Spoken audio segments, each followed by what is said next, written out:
Hello friends, चलिए आज हम थर्ड चैप्टर की कुछ वर्ड प्रॉब्लम्स डिस्कस करते हैं। ठीक है, एनसीईआरटी की है। आज हम 4 वर्ड प्रॉब्लम डिस्कस करेंगे कि किस तरीके से हम उसमें एलिमिनेशन लगा के सॉल्व कर सकते हैं। ओके, चलिए देखिए क्वेश्चन में क्या बोल रहा है वो, the difference between 2 number is 26 and 1 number is 3 times the another, find them. देखो मैं आपको सिंपल तरीका समझा रहा हूँ। वर्ड प्रॉब्लम में कितना भी बड़ा सेंटेंस लिखा है, आपको मेन की पॉइंट पहचानने हैं। की पॉइंट का मतलब क्या हुआ, यहाँ पे कह रहा है कि 2 नंबर का डिफरेंस 26 है। आप पूरा क्वेश्चन मत पढ़ो, आपको ये पता चल गया कि 2 नंबर तो चाहिए ही चाहिए। तो आप क्या करोगे, सबसे पहले यहाँ पर लिखोगे लेट्स टेक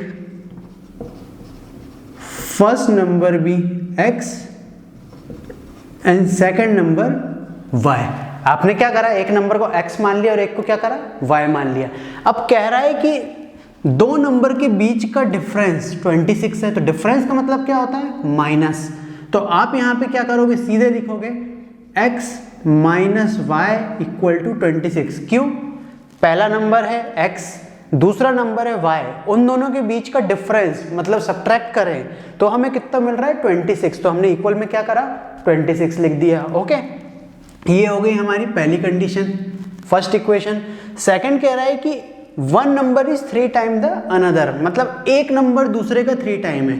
मतलब x जो है वो 3 टाइम्स है y का। टाइम्स का मतलब क्या होता है, टाइम्स मीन्स मल्टीप्लाई। ओके, जब भी ये वर्ड आएगा टाइम्स तो इसका मतलब क्या होगा, मल्टीप्लाई। तो वो क्या कह रहा है कि पहला नंबर दूसरे नंबर का 3 गुना है, तो जितने भी टाइम्स की बात कर रहा है उसको राइट में मल्टीप्लाई करेंगे क्योंकि वो y का 3 गुना है।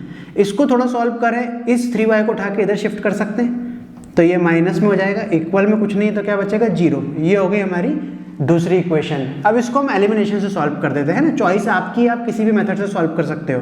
तो यहाँ लिखेंगे y एलिमिनेशन मेथड। अब एलिमिनेशन मेथड क्या कहती है, x के कोफिशिएंट देखो, यहाँ क्या दिया है 1, यहाँ भी क्या दिया है 1, और इस 1 का मल्टीप्लाई पूरी इस इक्वेशन में करते हैं और इस 1 का मल्टीप्लाई पूरी इस इक्वेशन में। तो यहाँ लिख देंगे मल्टीप्लाई 1 मल्टीप्लाई बाय 1। ठीक है, तो इक्वेशन पे कोई इंपैक्ट पड़ेगा कि 1 से मल्टीप्लाई करने पे दोनों पे, नहीं पड़ेगा, तो वो वैसे की वैसी ही रहेंगी। नीचे वाले के साइन चेंज कर दिए जाते हैं, ये माइनस है तो प्लस, ये माइनस, ये कट जाता है, यहाँ बचेगा minus y plus 3y equal to 26 minus 0। तो यहाँ बचेगा 26, यहाँ कितना हो जाएगा 2y, तो y इक्वल टू 26 अपॉन 2, तो कट करके कितना आ जाएगा 13। आपके पास y 13 आ गया। आप क्या करोगे, इसको उठा के पुट कर दोगे इक्वेशन 1 में, तो पुट इन इक्वेशन 1। तो x वैसे ही, y की जगह आपने 13 रखा, इक्वल में 26 चल रहा है, ये x वैसे ही 13 उधर जाके पॉजिटिव हो जाएगा, तो आपको मिल जाएगा दूसरा नंबर। क्लियर, जब आपके पास दोनों आंसर आ जाए x और y के, तो एंडिंग में आपको क्या करना है, फिर से एंडिंग में एक लाइन लिखनी है। क्या लाइन लिखोगे आप यहाँ पे एंडिंग में, जब भी क्वेश्चन हो जाएगा, first number x equal to 39 and second number y equal to 13। ये एंडिंग में जरूर लिखना, मार्क्स मिलते हैं इसके। ठीक है, जितना अच्छा आप सजाओगे, अच्छे से लिखोगे, सामने वाले चेकर को उतना इजी होगा चेक करने के लिए। क्लियर, चलो दूसरा क्वेश्चन सॉल्व करें। अब दूसरे क्वेश्चन में क्या कह रहा है वो, the larger of 2 supplementary angle, मतलब 2 सप्लीमेंट्री एंगल है। मुझे पता चल गया क्वेश्चन पढ़ते से ही, इसका मतलब मुझे एक को x लेना पड़ेगा और एक को y। तो मैं सबसे पहले क्या करूंगा, क्वेश्चन ना पढ़ के यहाँ लिख दूंगा let's take larger angle BX and smaller angle BY। 2 angle लिख दिए। अब क्या कह रहा है वो यहाँ पे, the larger of 2 supplementary angle exceed the smaller by 18 है। एक्सीड का मतलब होता है बढ़ाना किसी भी चीज को। वो कह रहा है कि 2 सप्लीमेंट्री एंगल है, उसमें बड़ा वाला जो नंबर है वो छोटे वाले नंबर से 18 डिग्री ज्यादा है। तो एक्सीड का मतलब क्या होता है, प्लस करना, सिंपल बात। ठीक है, मैथ्स में क्या बोलेंगे, प्लस करना ज्यादा। तो ये कहीं पे साइड में हो सके तो लिख लेना, एक्सीड मीन्स क्या होता है, प्लस करना।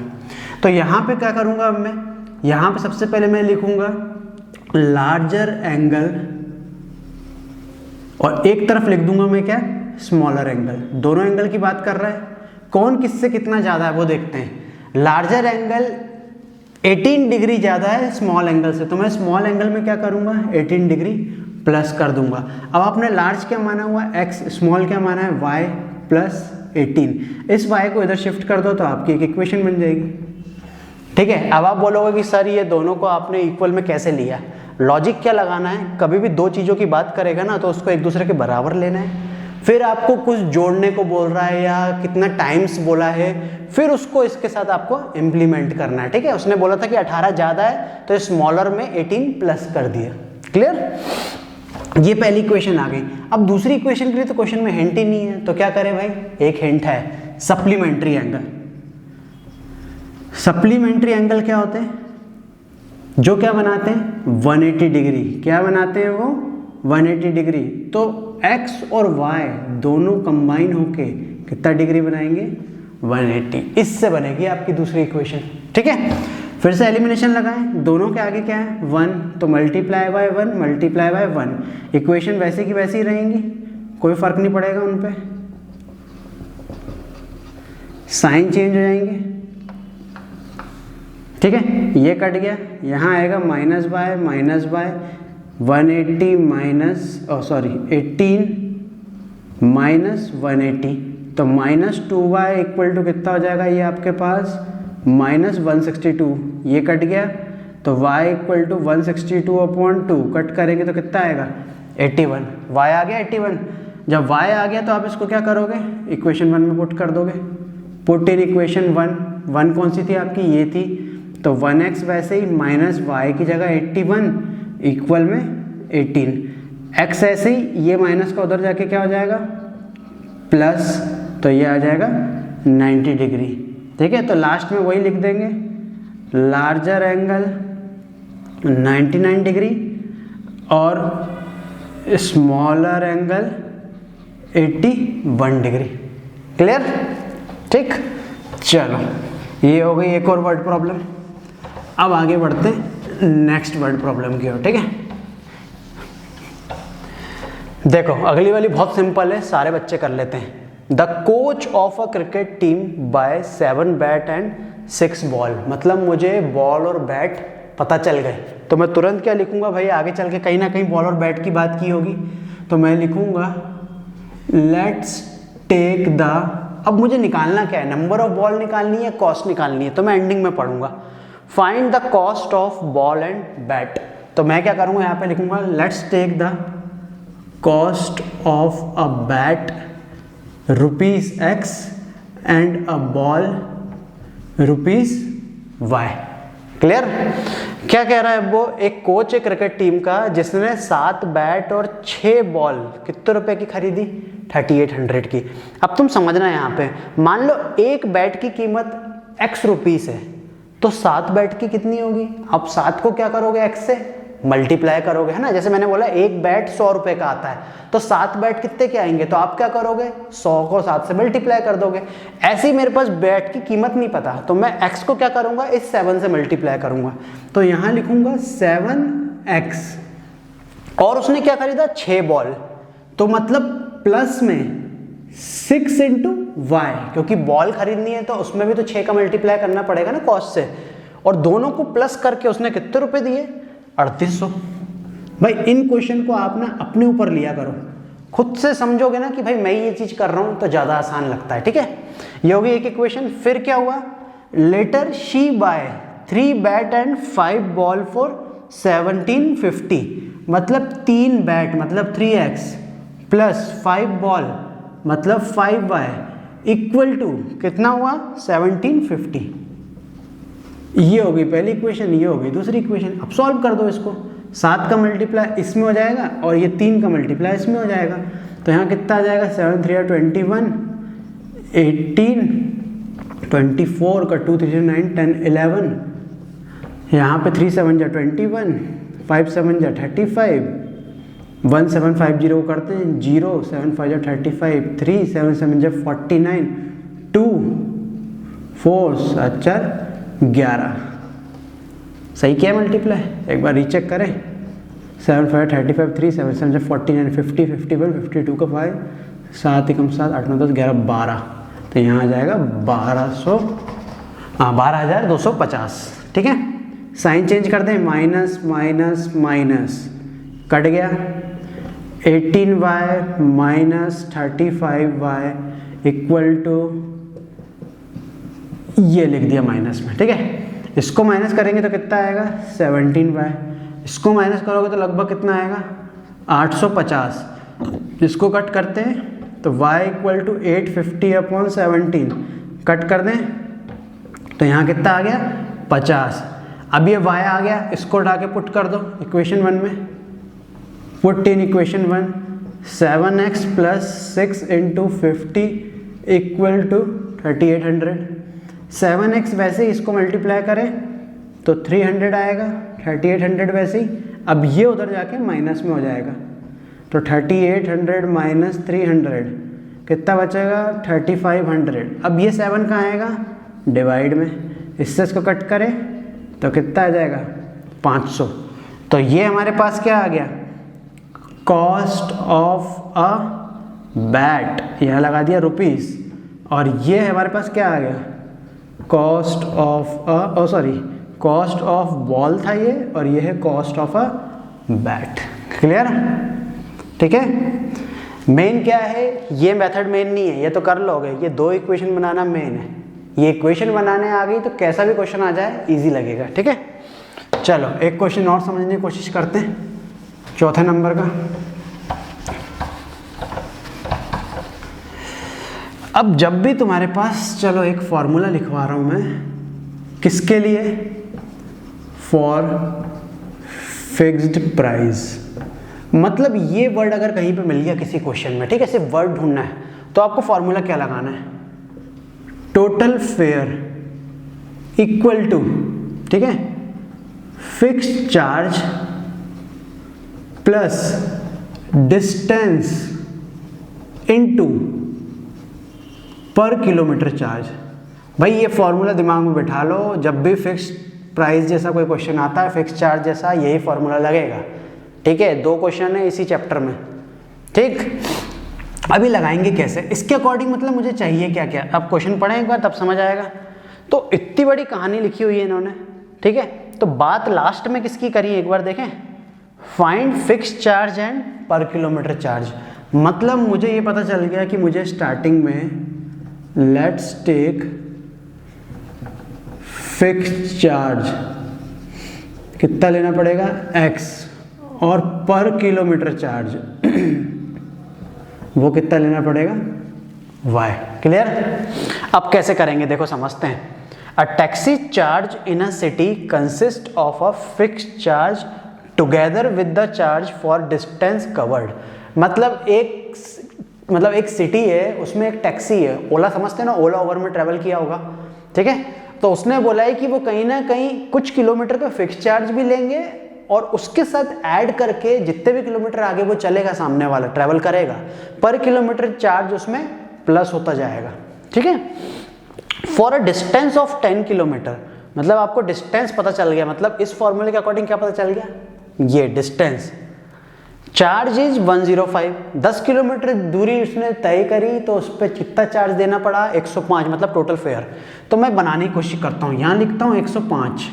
फिक्स चार्ज क्या है मेरे पास x, प्लस डिस्टेंस मेरे पास अभी क्या था 10 किलोमीटर, पर किलोमीटर चार्ज कितना है y। ये देखो बन गई इक्वेशन, जमा के लिख दें बस, इतना इजी होता है ये।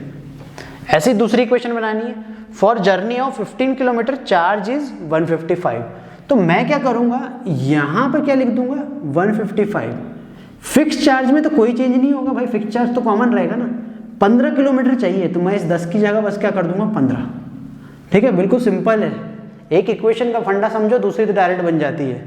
अब यहाँ पे वही बाय एलिमिनेशन मेथड करें, कुछ नहीं तो 1 1, तो मल्टीप्लाई 1 मल्टीप्लाई 1, कोई चेंजेस होंगे क्या, नहीं होंगे, तो मैं डायरेक्ट यहीं पे कर रहा हूँ, माइनस माइनस माइनस, ये कट गया, 10y minus 15y equal to 105 minus 155।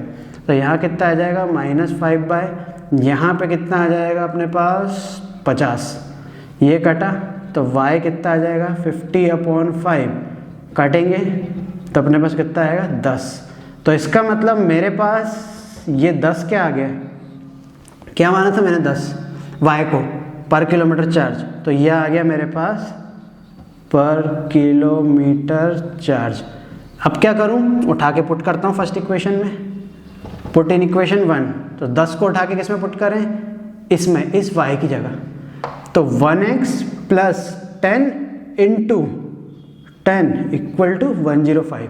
ठीक है, इस y की जगह रखा है, बीच में कुछ नहीं तो मल्टीप्लाई लगाया है, 1x वैसे ही 100 इक्वल टू 105, 100 जाके माइनस होगा तो मेरे पास x कितना आ जाएगा 5। ये कौन सा चार्ज हो गया, फिक्स चार्ज आ गया। अब उसने एंडिंग में क्या कहा है, also find the charge of 25 kilometre. तो भाई 25 किलोमीटर का चार्ज कैसे निकालें, मेरे पास x है y है, ठीक है, चलो बताता हूँ मैं, इसको मिटा दे रहा हूँ मैं। अब देखो 25 किलोमीटर का चार्ज निकालना है, टोटल फेयर मुझे नहीं पता, तो मैं क्या करता हूँ, टोटल फेयर को वैसे ही रहने देता हूँ लिखा हुआ। फिक्स चार्ज मेरे पास है कितना 5 रुपये, प्लस डिस्टेंस कितना है 25 किलोमीटर, और पर किलोमीटर चार्ज कितना निकाला था मैंने 10 रुपये, यहाँ रख दिया, तो 5 प्लस 250, तो मेरे पास कितने रुपये आ गया 255 रुपये। क्लियर, ठीक है। तो ये हो गई अपनी 4 वर्ड प्रॉब्लम जो एलिमिनेशन मेथड से अपन ने करी है। आप चाहो तो सब्स्टिट्यूशन से भी कर सकते हो, आपकी चॉइस है, बट मैं तो एलिमिनेशन प्रेफर करता हूँ क्योंकि इसमें कटपिट के आंसर बहुत जल्दी जल्दी आता है। ठीक है, चलिए अब नेक्स्ट वर्ड प्रॉब्लम करते हैं। ठीक है, यहाँ क्या कह रहा है वो, a fraction becomes 9/11 if 2 is added to both numerator and denominator.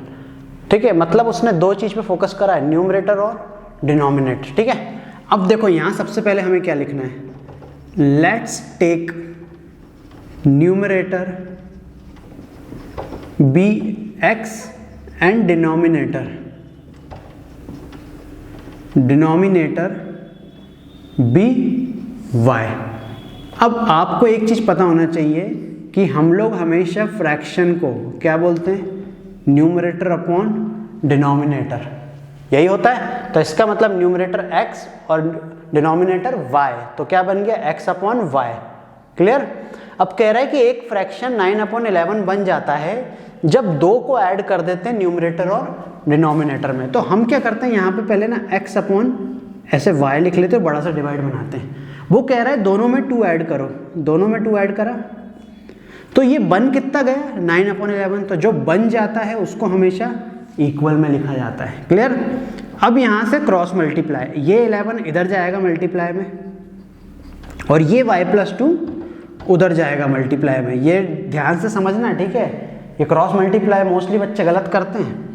चलो यहाँ पे 11x आ जाएगा, 11 का 2 से करेंगे 22, यहाँ पे 9y प्लस 18 सॉल्व करें और 9y इधर माइनस में चले आएगा, तो x y वाले एक तरफ हो जाएंगे और ये 22 को उधर ले जाते हैं। तो ये आई हमारी पहली इक्वेशन। क्लियर, ये हो गई पहली इक्वेशन। अब हम बनाते हैं दूसरी इक्वेशन। ठीक है, दूसरी इक्वेशन के लिए क्या कह रहा है, if 3 is added to both numerator denominator. तो मतलब हम क्या करें, ऊपर भी 3 ऐड कर दें और नीचे भी 3 ऐड कर दें, तो वो कितना बन जा रहा है 5/6। क्लियर। इसको इधर मल्टीप्लाई करें और इसको उठा के उधर मल्टीप्लाई करते हैं, तो ये होएगा 6x plus 18 5y plus 15। 5y को उठा के इधर माइनस में शिफ्ट करते हैं और 18 को उठा के उधर माइनस में शिफ्ट करते हैं। ठीक है, तो 6x minus 5y equal to -3, ये बनी हमारी दूसरी इक्वेशन। क्लियर। ठीक है, इनको एक के नीचे एक लिख लें ताकि अच्छे से क्लियर हो जाए। ये रही हमारी एक इक्वेशन और ये रही दूसरी इक्वेशन। किस किस का मल्टीप्लाई करें, 11 का इस पूरे में और 6 का इस पूरे में। ठीक है, तो यहाँ हो जाएगा 66x, 9 6 जा 54, 9 4 जा 36। 11 का तीनों में करें 66 55 33 माइनस प्लस प्लस, ये कट गया, -5y प्लस 55y -36 प्लस 33, यहाँ पे कितना बचेगा, एक सेकंड, 9 6 जा 54 था यहाँ पे ना, तो यहाँ पे क्या आएगा 54 में से 55 जाएगा, कितना बचेगा 1y इक्वल टू 3, तो मेरे पास y कितना आ गया 3। उठा के पुट कर दे किसी एक इक्वेशन में, पुट इन इक्वेशन 1 कौन सी थी, ये वाली, तो 11x minus 9 into 3 equal to -4, 11x 9 3 27 आएगा, और ये 27 उधर जाके पॉजिटिव हो जाएगा ऐसा, तो 11x इक्वल टू कितना हो जाएगा, 27 में 4 जाएगा, कितना बचेगा 9 3 27, कुछ गलत हुआ ऐसा लग रहा है ना, क्या गलती हो गई, y आया है 3, एक सेकंड, 6 4 जा 24 होगा भाई, क्या गलती हो रही है, तो यहाँ आएगा 9, समझे, तो यहाँ आएगा 9, तो यहाँ भी क्या आ जाएगा 9 9 9 जा 81, तो यहाँ आएगा 81, तो यहाँ आएगा 77, ठीक है, तो x equal to 77 upon 11 cut करेंगे तो कितना आ जाएगा 7, तो अपने पास आ गया एक न्यूमरेटर और एक डिनोमिनेटर। ये क्या है अपने पास, यहाँ पे अपन ने क्या माना था y को, डिनोमिनेटर, तो अपन यहाँ पे अब कैसे लिखेंगे, fraction equal to x upon y equal to 7 upon 9, clear, ठीक है। अगली वर्ड प्रॉब्लम करने की कोशिश करते हैं, ठीक है। एज वाले क्वेश्चन मोस्टली बोर्ड में आते हैं, ठीक है। करते कैसे एज वालों को वो समझना है पहले, ठीक है। कहीं पे भी हैंस लिखा है तो इसका मतलब प्लस करना है, यहाँ लिख देता हूँ व्हाट टू डू, ताकि आपके दिमाग में ये बैठा रहे, ठीक है। आफ्टर लिखा है तो भी प्लस करना है, अगो लिखा है माइनस करना है, बिफोर लिखा है माइनस करना है, ठीक है। एक्सीड का मतलब मैं आपको ऑलरेडी बता चुका हूँ। एक और चीज, हैंस के अलावा अगर फ्रॉम नाउ लिखा है तो इसका मतलब भी प्लस ही करना है, क्लियर।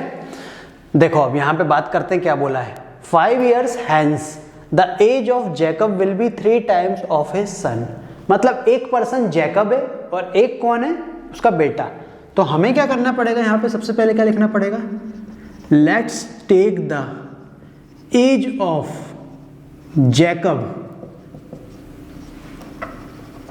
x years और उसके बेटे की y years, क्लियर। अब समझना ध्यान से, मुझे क्वेश्चन को नहीं पढ़ना है पहले, ठीक है, मैं आपको ट्रिक समझा रहा हूँ। आपको क्या करना है, एज वाले क्वेश्चन में हमेशा ना थोड़ा सा गैप दे के एक्स और वाई को हमेशा लिख देना है, ठीक है। समझना आप ध्यान से, 5 years hence मतलब 5 साल बाद, तो मैं यहाँ लिखूंगा 5 years hence the age of Jacob will be 3 time of his son, मतलब जेकब की जो एज है वो उसके बेटे की 3 गुनी हो जाएगी। अब 5 साल बाद होएगी ना, मतलब मेरे को पहले क्या करना है, दोनों में 5 ऐड करना है। क्यों ऐड करा, मैं हूँ 5 साल बाद मेरी एज बढ़ेगी ना, तो 5 ऐड करूंगा, तुम्हारी एज बढ़ेगी तुम भी 5 ऐड करोगे, है ना। तो हमने क्या करा, दोनों में 5 को ऐड कर दिया एक दूसरे के इक्वल लिख के। अब जैकब की एज बेटे की एज की 3 गुनी है, तो जब इस टाइप का वर्डिंग लिखा है तो उस 3 का मल्टीप्लाई हमेशा राइट साइड में ही करना है, लेफ्ट साइड में नहीं करना है, ये याद रखना है मेरी बात, ठीक है। इसको सॉल्व करते हैं थोड़ा सा, तो इस 3 का मल्टीप्लाई दोनों से करना है, किसी एक से नहीं। 3y प्लस 15, तो ये आएगा x माइनस 3y, ये 5 उधर चले आएगा 10, ये होगी इक्वेशन 1, ठीक है। अब आगे क्या कह रहा है वो, नेक्स्ट 5 years ago मतलब 5 साल पहले। फिर से मुझे क्या करना है, ऐसे x और y लिख देना है, और 5 साल पहले कह रहा है तो दोनों में 5 को माइनस कर देना है। अब उसके बाद टाइम्स ढूंढो, क्या बोल रहा है, 7 टाइम ऑफ हिज सन, तो यहाँ पे किसका मल्टीप्लाई कर दूंगा, 7 का, सिंपल। तो x minus 5 equal to 7y minus 35, तो मेरे पास इक्वेशन आएगी x minus 7y equal to, ये -5 उधर जाके प्लस हो जाएगा 35 में से, तो मेरे पास कितना आ जाएगा 30। ये आई मेरी दोनों इक्वेशन, दोनों को लिख देते हैं यहाँ पर। 1 2। किससे सॉल्व कर रहे हैं? एलिमिनेशन। भाई मैं लिख नहीं रहा हूं, मैंने फर्स्ट क्वेश्चन में लिखा था, तुमको सब में लिखते चलना बाय एलिमिनेशन, ठीक है। 1 का मल्टीप्लाई कर दे दोनों में तो वही का वही रहेगी इक्वेशन, कोई चेंजेस नहीं आएगा। साइन बदलते हैं, माइनस प्लस प्लस, ये कट गया, यहाँ क्या बचेगा 3y plus 7y equal to 10 plus 30, मतलब यहाँ हुआ 40, यहाँ हुआ 4y, 4 उससे डिवाइड हो जाएगा तो कितना आ जाएगा 10। ये किसकी एज आ गई? y किसकी मानी थी? बेटे की एज। अब मुझे उसके पिताजी की निकालनी है तो इक्वेशन 1 में पुट कर दूं ये वैल्यू, पुट इन इक्वेशन 1, ठीक है। 10 को उठा के इस y की जगह रखते हैं, ये वैसे ही 3 इंटू 10 इक्वल टू 10, ये हो जाएगा 30 इक्वल टू 10, ये उधर जाके प्लस हो जाएगा तो 10 प्लस 30 कितना आ जाएगा 40 ईयर्स। ये हो गई भाई जैकब की एज। क्लियर? तो आई होप आपको समझ आएगी होगी एक्सरसाइज कि कैसे क्वेश्चन किए जाते हैं। अब नेक्स्ट वीडियो में मैं आपको नेक्स्ट एक्सरसाइज का क्वेश्चन बताता हूं। ओके।